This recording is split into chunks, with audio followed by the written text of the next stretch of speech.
Welcome to Scripts Gone Wild Happy Hour, where we sit down with the folks who make our reads happen and just sort of shoot the shit and see what happens. I am your host, Billy Ray Bruton, and I am drinking today a lovely, now empty bottle of Bordeaux. And with me today is our good friend and multi-Scripts Gone Wild alum, Kimmy Shields. Hi, Kimmy. Hi. Hi, Billy. What are you drinking today? I am also drinking a red. I forgot to look at which one it was before I poured it, but it tastes good. And it's a leftover Scripts Gone Wild wine, essentially. That's the brand, yeah. Randomly, what do you think which read would you say was the one where you got the drunkest? Last week, Bride of Frankenstein got me pretty roasted. Actually, I think the Breakfast Club did me in. I remember afterwards, I had all this like extra drunk energy to burn off, and I've been revisiting my love for the band The Hives lately. So I just put on their album and just was like thrashing around in the living room so I could fall asleep like a puppy, and it worked very well. I haven't thought about The Hives in ages. Now, I'm thinking of the right band, right? They had the album cover with them in the suits, and it was like, okay, that's what I was thinking it was. What's the name of that song they had that was like the big hit? There's Two Timing Touch and Broken Bones. There's Walk Idiot Walk, aka IDIOT, which is also Idiot. I like to call us all idiots. It brings me a lot of joy. There's a few other ones. I'm trying to think. So you were a big Hives fan, were you? I don't know. Like, my brother had this really cool artistic friend when he was in middle school that made him a mix CD, and I listened to it, and that was on. It was Two Time and Touch and Broken Bones was on there, and I listened to it, and it was like, full, and was like, this is it. This is everything. And then I've been practicing bass guitar again while in quarantine to brush up on that because it's fun. And I use this really silly program called Rocksmith, which is basically Guitar Hero but in real life. So it's like, it's on the Steam network, which is a video game network, and you have like a USB to aux input cord. So you just use your laptop, and it's like this fun kind of arcade style game that teaches you real songs, and it's basically just teaching you how to read tabs, but they have a store where you can go and buy more real songs, and I was like, oh, I should look at those and see what else is in there, and I saw that they had The Hives and was like, oh my god, I can finally like learn these songs, this is so cool. And then that just sent me on 2 weeks of just listening to them every day, like just giving a pass to an album every day, and it's been the best. I love that you discovered them via a mixed CD, which is something I miss greatly. I miss the days when you used to just make mixed CDs for people. I know, and I have friends now that are like so good at curating a good Spotify playlist. They're really good at honing in on a mood, Yeah. But now like I like, and amidst all the decluttering that everybody's doing, I feel like we're all finding our old mix CDs. And like, I think I still have the first ones that I ever made when I got a driver's license, which was like kind of my incentive to get a driver's license, was so that I could finally make that cool CD to listen to in my dad's car or whatever. Yeah, that used to be one of my favorite things in the world to do, was make someone a mix CD. And now, lately, I've been thinking about investing and just trying to get back into analog a little bit more and seeing if I can start making some old analog mixtapes again. I figure that's a fun hobby. I would also feel like a maximum hipster living in Silver Lake, making. But you know what? I feel like cassettes are in vogue again. I feel like they've made a big comeback in the last year or so. No. Everything analog is, I feel like it wasn't 5 years ago. I don't feel like, when video stores died. And now all of a sudden people are getting VHS again. It was like, could they have not just hung on just a few more years until they were back in fashion? Yeah, what do you think that is? Is it like, I mean, because when we look at like Stranger Things and like the new nostalgia wave because of that, is that where it comes from? It like starts with... I think partially that's it. I also think that we just are, as a people, insanely nostalgic. And I think it's all cyclical. I think everything that goes out of fashion comes back in fashion in some degree. Like, that's why, vinyl is outselling digital now. Like, thank God. And so, I think everything just comes back around. And I'm surprised VHS has sort of made a resurgence. I legit thought that it would be a good 10, 15 years before it got popular again, but it literally took like 3 or 4. It's funny though, because I remember feeling like even a few years ago with DVDs and Blu-rays, I was like, but the functionality with VHS is so much easier because I can just fast forward through trailers and I'm not forced to, it's like, Yeah. on a DVD, there's so many times where it's like, not yet, but VHS, I have all the control over this experience, and that's kind of cool. There's something about VHS that to me is always the best, just because it requires so much more of the person operating it. Like you have to play it. You have to rewind it. You have to you have to take care of this thing because it is Right. It's a sort of a fragile little thing. And if it's not working great, you have to pop the top and blow on it like a real professional. Yep. And I still watch some things on VHS. I still have some films on VHS that I think it's just superior to watch it on VHS. What's the last thing you watched on VHS? The Goonies.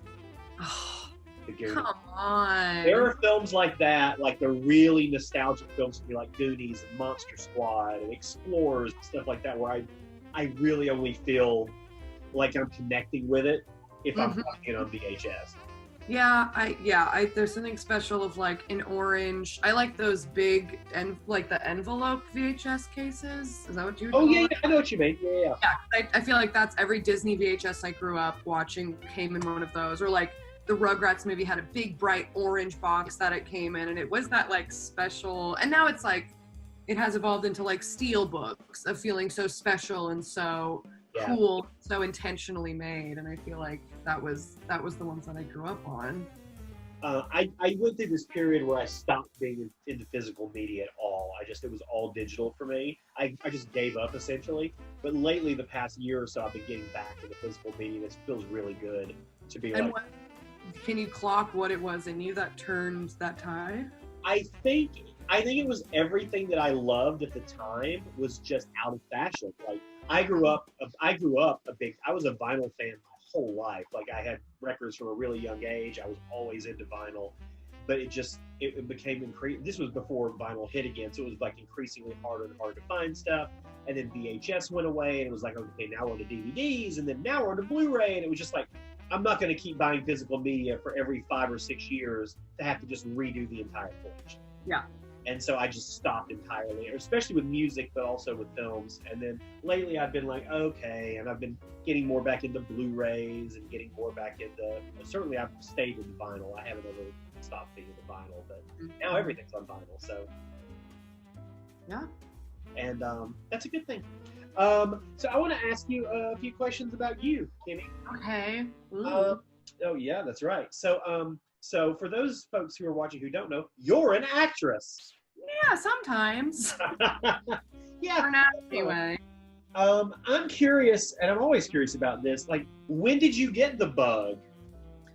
So I feel very, very, very lucky with my journey with the performing arts. So my parents actually met doing community theater in like college, and so when they got married and had kids, it was already so normal for us for them to like have a rehearsal to go to. Or I remember feeling so cool going to a TGI Fridays in middle school because it was show night or whatever.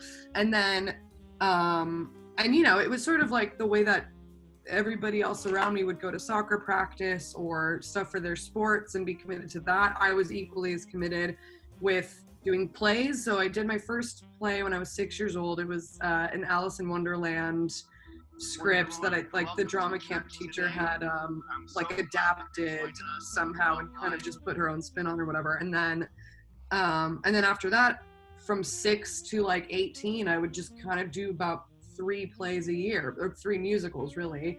And so I just was and am and will remain obsessed with it. I just I love working in communities with people, and I love all of us, using our each individual skills to work towards one beautiful goal together, which is just a great show, giving people reprieve from the outside world in this nice, beautiful air-conditioned theater or whatever. So then when it came to high school and getting ready for college, all I knew was that I wanted a degree in musical theater, and that was that. And my parents have always been so gracious and so I have always called them suspiciously supportive of my pursuits, while also being like, you know, they were very much like, how about an English minor? You know, trying to like support me while also being in a field of reality. And to which I said absolutely not, and just went to a performing arts conservatory, got my BFA, and then while I was getting my BFA, I spent a semester of school in New York because that's where the college actually started before they opened the LA campus. So they offer you the option to do a little bounce back and forth. And so I went to New York, and growing up, I always thought I was going to be a Broadway baby. That was like my dream, and still is in some ways. But then seeing Broadway shows, I was like, oh shit, these are Olympians. Like, these are the most disciplined, you know, regimented people I've ever seen, and I treat myself like a garbage can. Like, I don't even know if I don't know. I just can't imagine myself surviving something like this. And also when you realize, like, because they are so disciplined, sometimes it can suck a little bit of the joy out of it when you read stories of like a girl who was playing Tracy Turnblad in Hairspray, who like would show up to the theater up to her neck in scarves, and as soon as the show was done, she wouldn't speak until she showed up to the theater the next day. Like, you know, it demands so much of you. And I was like, I don't know if I can I mean, I like living my life, and I like hanging out with my friends and drinking and talking all hours into the evening and eating snacks, you know. So it was kind of like, all right, well then why don't we just explore every medium of performance, and why not like dip into the other things like a TV film thing or whatever, like literally just whatever. If somebody wants me involved, then I'll do it. And then my last semester of college, they really set us up well because we did, you know, a big showcase and invited all these agents and managers, and I went on several meetings, which was unbelievable, and ended up with the team that I had, and it just, you know, that organic shift into the like commercial side of things, and then doing television and a couple movies here and there, whatever. And so I'm really, really grateful for that, just the organic flow of it all, that it's all come at a time when it felt like it was right. And I was just lucky enough that, like, because I'm still I feel like now I'm vaguely in a position where I can say no to things. And it's not like I'm being given offers necessarily, but just like being sent audition material that I can feel like, I'm not as stoked on this one. Whereas before it was just like, I just want a job. And I'm thankful that the jobs that I had that were just because I wanted them were things that I actually really did enjoy, or like, you know, things that I wouldn't feel embarrassed to tell somebody like, oh yeah, I did an episode of this thing, and not feel so like, bleh, or whatever about it, you know. So I'm really, really grateful at that, the trajectory of all of that, for sure.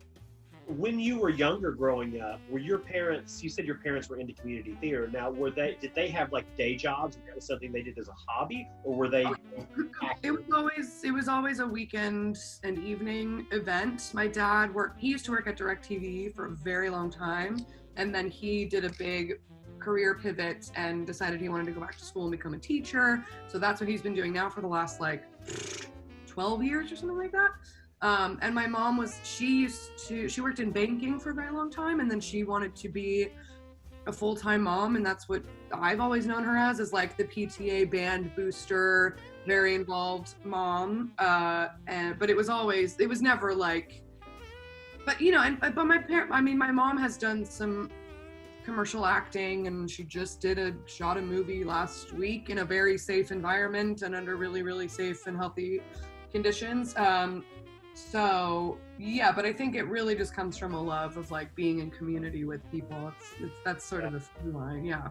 When I was in Birmingham before I moved here, I ran a theater company for 8 years. Right. And that's what I loved about it so much, because it was a similar sort of thing where everyone there were plumbers and lawyers and like every type of job you can imagine. But then every nights and weekends, they would just come do community theater. And it was just, you know, it's Birmingham, Alabama. No one's making a living acting.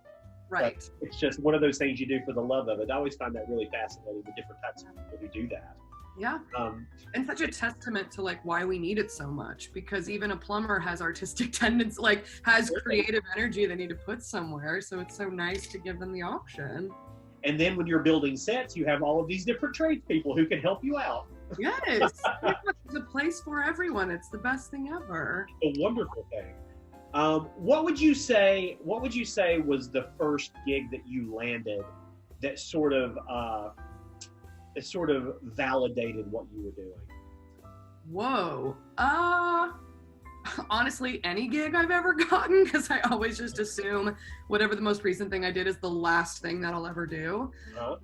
But like obviously my first, and this is so annoying because it was like the first TV show I'd ever auditioned for and I got it, which is like, I hate those stories because I'm like, no, I want to hear about the struggle.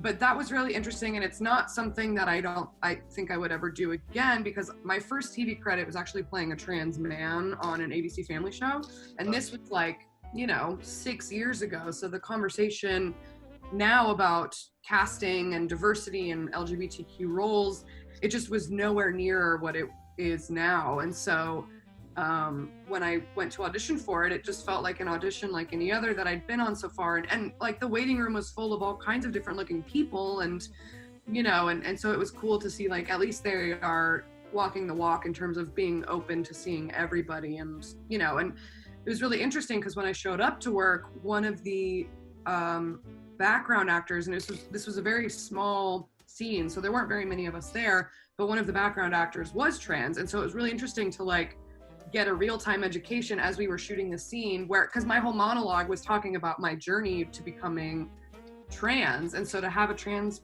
person there who was like clarifying things about pronouns for us and the different names for things, and things that now feel so like, oh yeah, that's so, now it's just things but at the time still felt very new, at least to me. It was really, really cool. But I have definitely like in the last few years when things like that have come along, I've been like, that's not for me. Like somebody else very much should take the seat in this car. But definitely like, I mean, booking Insatiable, I've never booked a pilot before, and that was like one of the first pilots that I ever went out for. And so that just felt validating, and it felt even more validating as the pilot process went on, just because like all of my gigs leading up to them were like day playing gigs essentially. And usually as a day player, like I'm just here to say my 3 lines the way that I did in the casting office and then eat a free meal and get out of here, because I'm not trying to like, interrupt any rhythm that's already been established by these people who are here every single day. So then getting to do a pilot where like I'm there for the first table read, and every single day after that shooting the thing, it felt really cool to like step into creative control of this character that I've been chosen to like mold and make and create. It just was like very encouraging to like be reminded that you are allowed to own your skills and own that Yeah. collaborative talent that we all want to have. That was very, very validating to be like, oh, I have a voice in this. This is really cool. Yeah. I'm curious what it's like. I'm gonna skip ahead a little bit to Insatiable, just because that was a show, and Netflix is notoriously weird about their shows in terms of what shows they pick up, what shows they cancel, what their metrics are for making those decisions. But there's always some sort of an outpour of disapproval whenever a show is canceled on Netflix, because every show finds innately some audience. Mm-hmm. But there was a pretty large outpouring of discontent when Insatiable was canceled. It seems that, I'm just curious what your thoughts are in terms of like, why did they cancel a show like that when it obviously has such a fervent following, and then they keep it's just mind-boggling to me. I know, and it's frustrating because we know Netflix will never release numbers or demos or any kind of breakdown of what it looks like to them.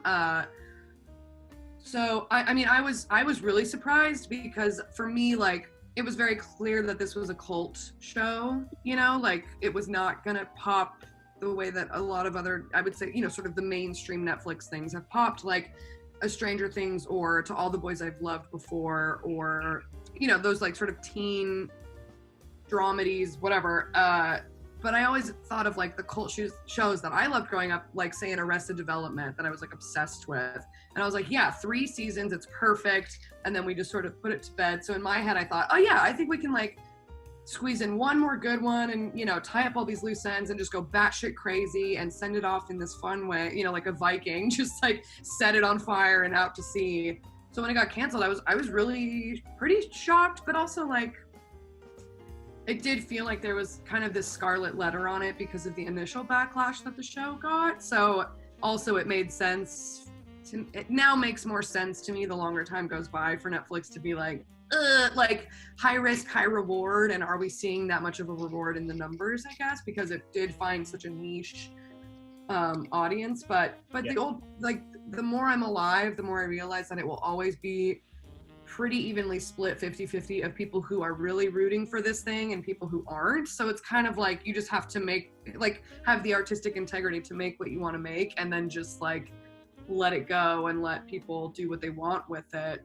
So yeah. Mm-hmm. You name dropped Arrested Development there, which you also were a cast member on. For 5 seconds, yeah. For 5 seconds, it's still Arrested Development. And I believe these were the Netflix years, were they not? Yeah, this was when they brought it back. What was that, like 3 or 4 years ago for a couple more seasons? Yeah. So was that pre-Insatiable or during? That was like one of the craziest, the weirdest weeks of my life, because I had so right around then was when I had also booked this movie called Ad Astra that came out, what was that, last summer? And it was something it was literally within days of me leaving for Atlanta for season 1 of Insatiable, where I had auditioned for Ad Astra and gotten that, and then I had just left kind of a shitty commercial audition in Glendale, and I'd taken myself to a restaurant called Homestate in Los Feliz to go get some tacos. Delicious tacos.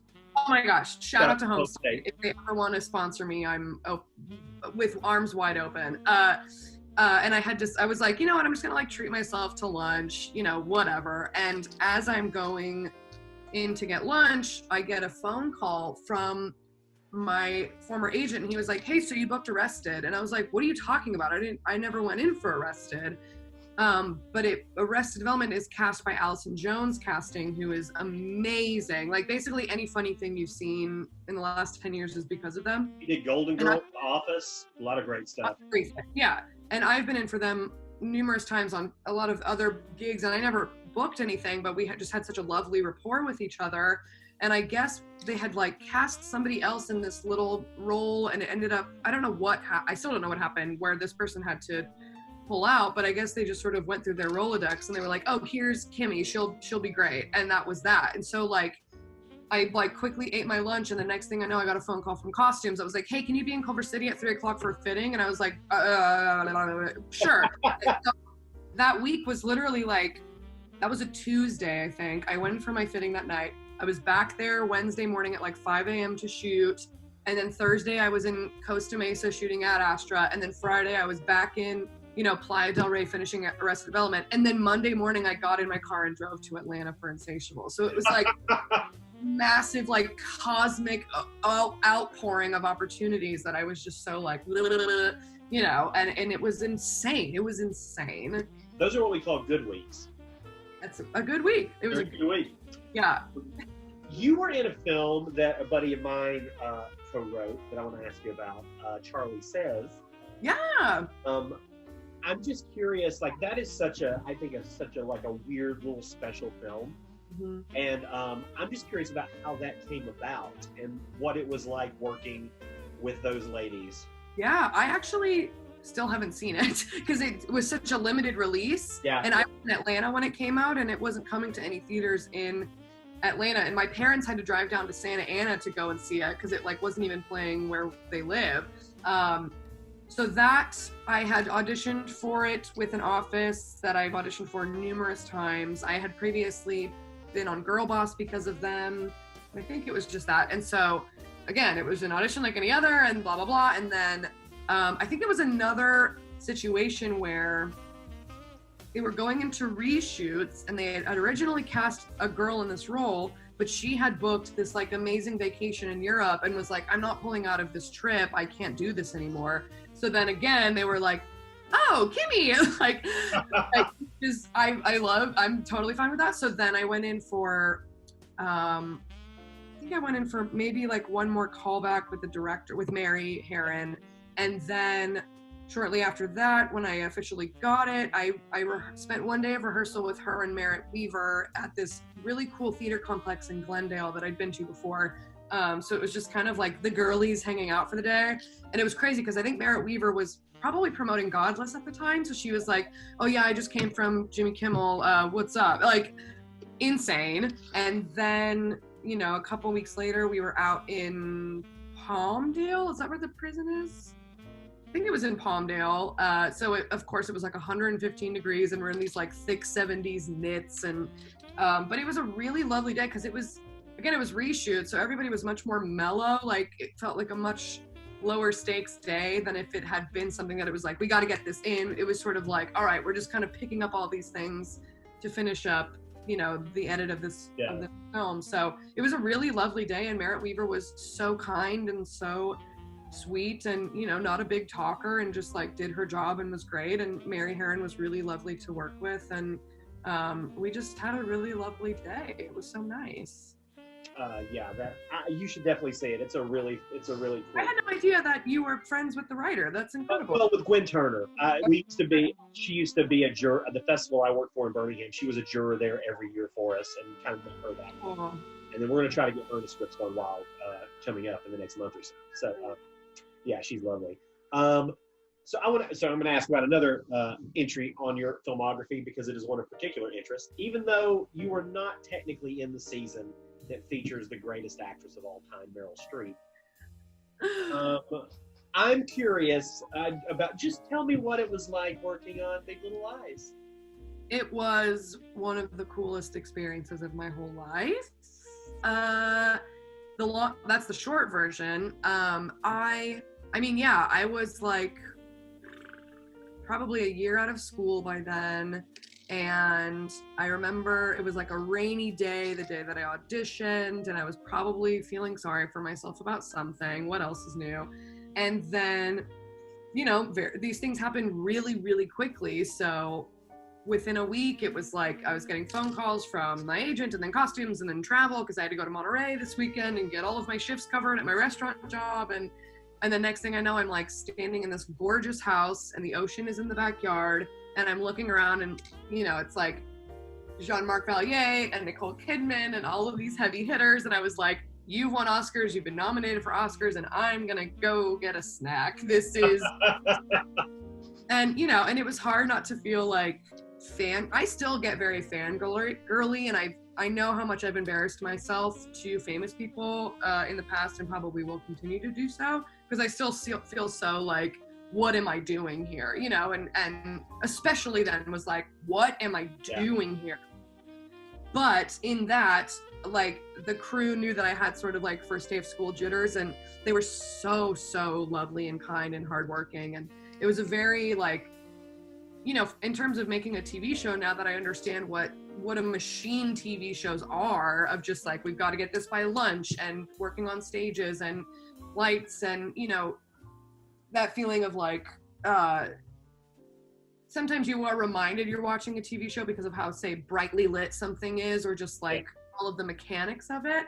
So it was really interesting for this specific job because Jean-Marc Valier like famously loves to use natural lighting. So it was really cool to like feel like this was a very organic thing, you know, like there were kind of marks, but not really, you know, just this very like, I don't know, like just, it felt much more as what I assumed to be the feeling of making movies, where it's just like, let's just feel this out, and you know, more of like an instinctual shooting style as opposed to like, let's get a master and then the double and then the thing, you know what I mean? Like, this one was so much more organic in that way. So that was really cool to just get a feel for what that style is when you're just sort of letting the script indicate what things should look like or how things should move, or letting your actors sort of like tell you what they are feeling in this specific moment of time, and then constructing it around that. So it was just really cool, and like, you know, and getting to meet Laura Dern is probably one of the biggest highlights of my entire life. And she was the one who was like, we talked, we never had screen time together, and yet we probably talked more than I ever did with Nicole Kidman, because she's Nicole Kidman and was always like in this other zone, because she was also producing it, so she was wearing so many hats. But I just remember like we were shooting at a cemetery in Altadena, and Laura Dern and I are talking about trees, and she loves these trees, and she was just like so and then going to the premiere, she was the only person that I actually like really talked to from the cast, and she saw me and was like, oh my God, you look so beautiful. Isn't this so exciting? Like truly maternal, just like nurture. And that was probably like the cherry on top, was just like Laura Dern telling me I look like Claudette Colbert and just being like, all right, and now I'm gonna go and die because there's nothing better than this. And that was that, yeah.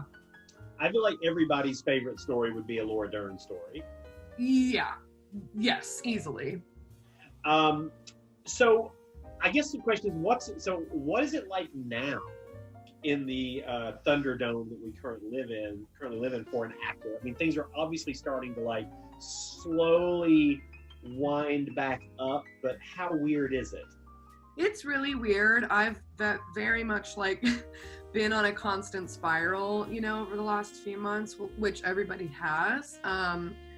It's been really hard. Yeah, I mean, it's really hard. And it's like kind of I feel like everybody's sort of restructuring their identities now that everything we know and love has been taken away, or like, you know, everything we identify ourselves as in terms of work has been taken away.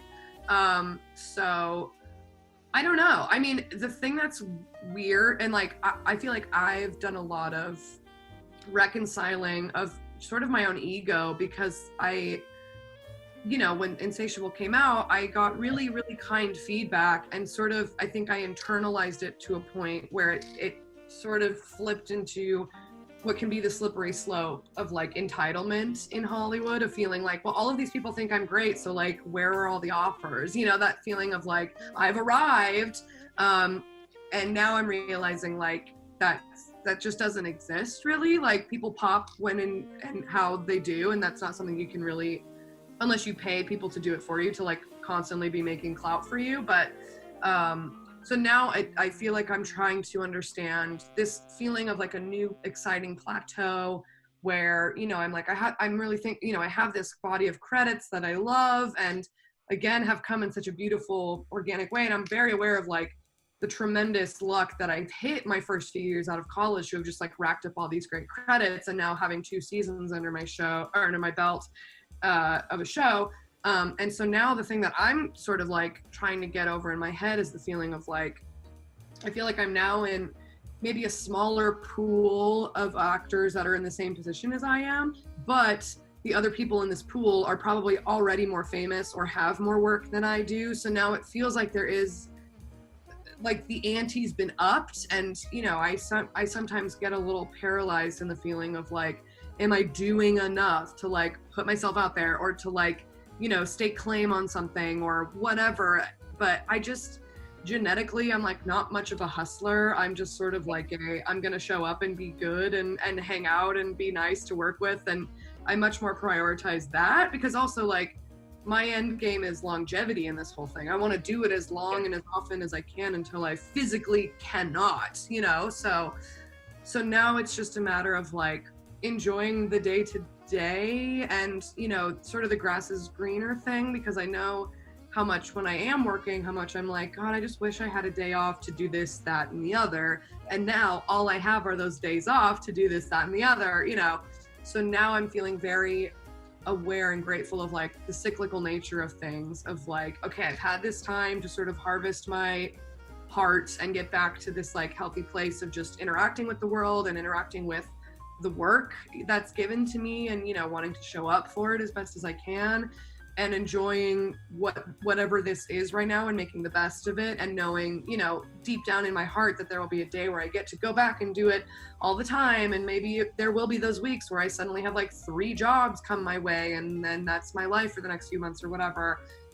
So just really trying to like dig my heels into that feeling of like, it's not an if but a when scenario. And you know, and I've been really lucky over the last few weeks. I've been auditioning pretty consistently and for some really exciting projects, and now it's just a matter of like whoever is going to see me and go, yeah, that girl, you know.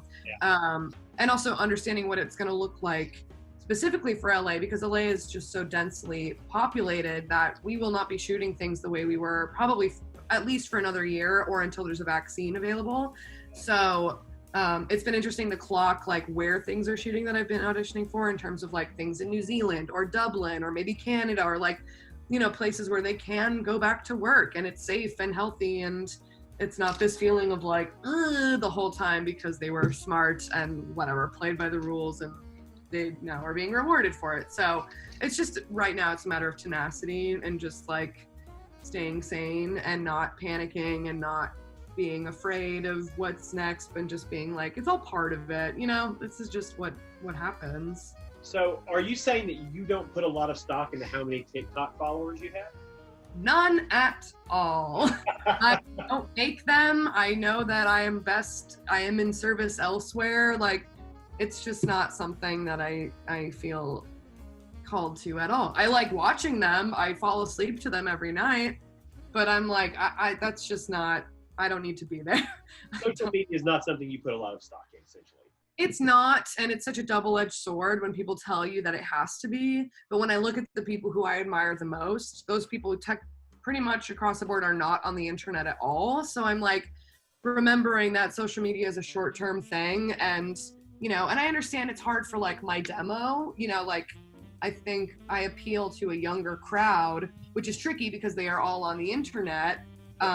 But again, like speaking to the longevity of it, I'm like, I want to reach a crowd of my peers and older that show up to movies that, you know, maybe respect it in a different way or, you know, consume it in a different way. And that's the end game. So the internet is more of like, I mean, it is a fun place for like self-expression, and it's cool to like let people know who you are, and it does feel nice to like advocate for things. But I'm also like, I just want to be able to live a life, and also like check in with myself that I'm not doing things because I think it'll look cool on the internet, you know, because it's such a slippery slope, and it can be, and as exciting and groundbreaking as it is, and as much new information as I get all the time that I'm grateful for, it can be equally as toxic. And I'm like, I need to get the fuck out of here because I'm feeling so anxious and so less than, and than I was, you know, like it's such a weird place to be, but you know.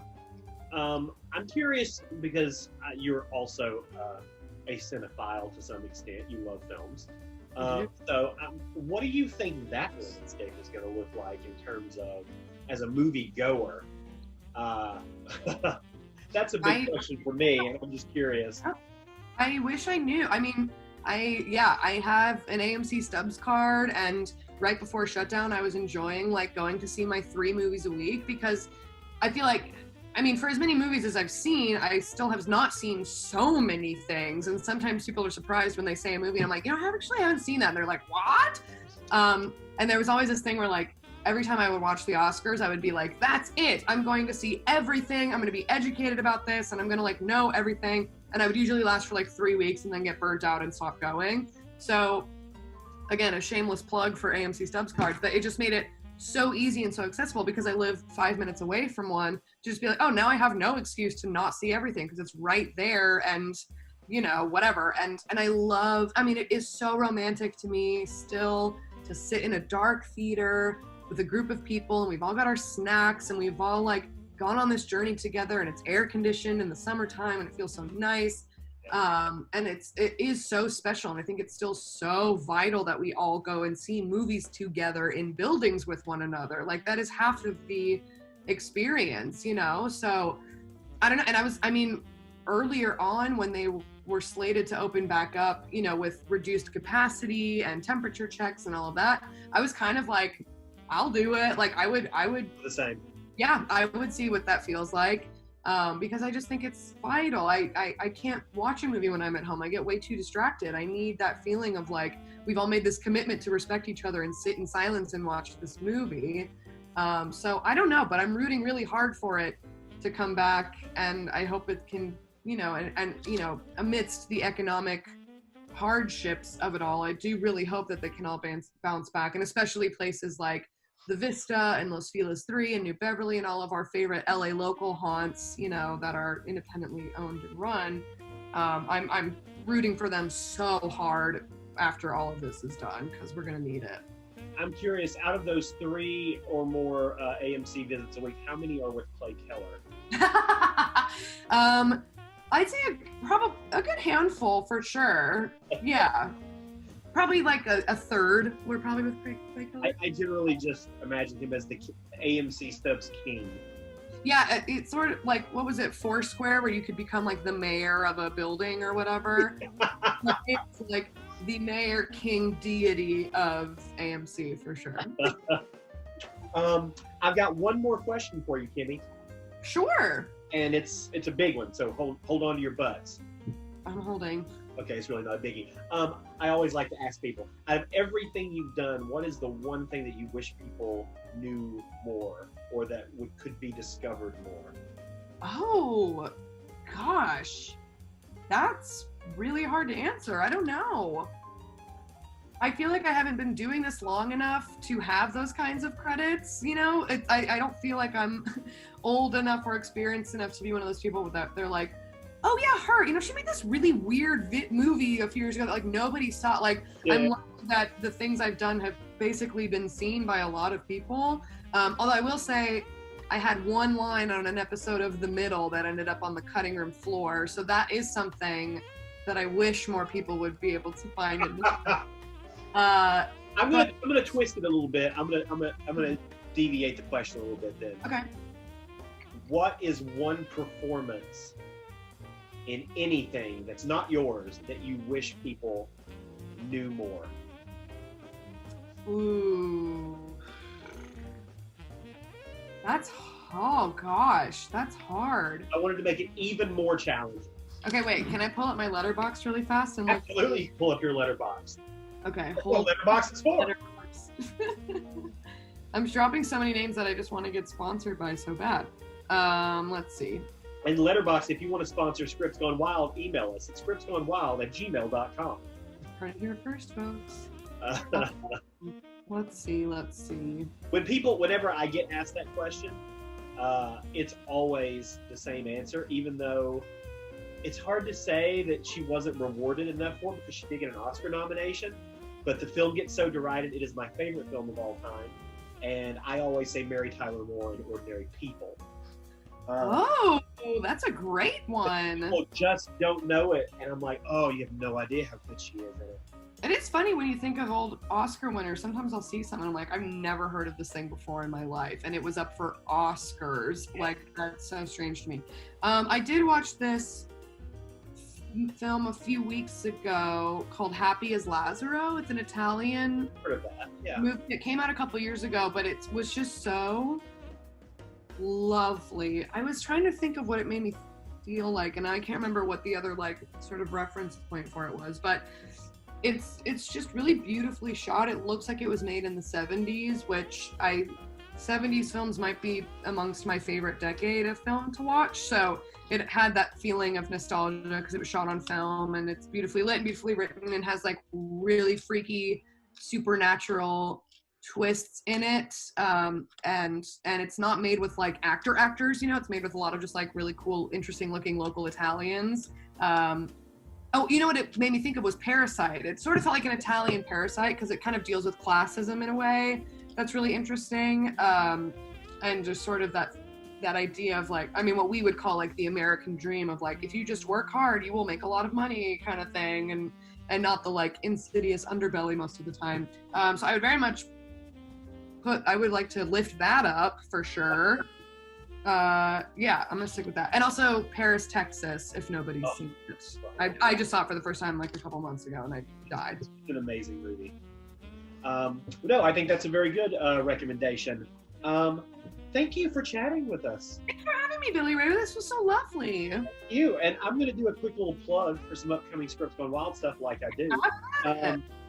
So when this drops, our next read will be a script that was written by Graham Skipper in the 8th grade called Star Wars, Star Trek, The Expulsion, which takes the worlds of Star Wars and Star Trek and combines them. So we are reading that on the 12th.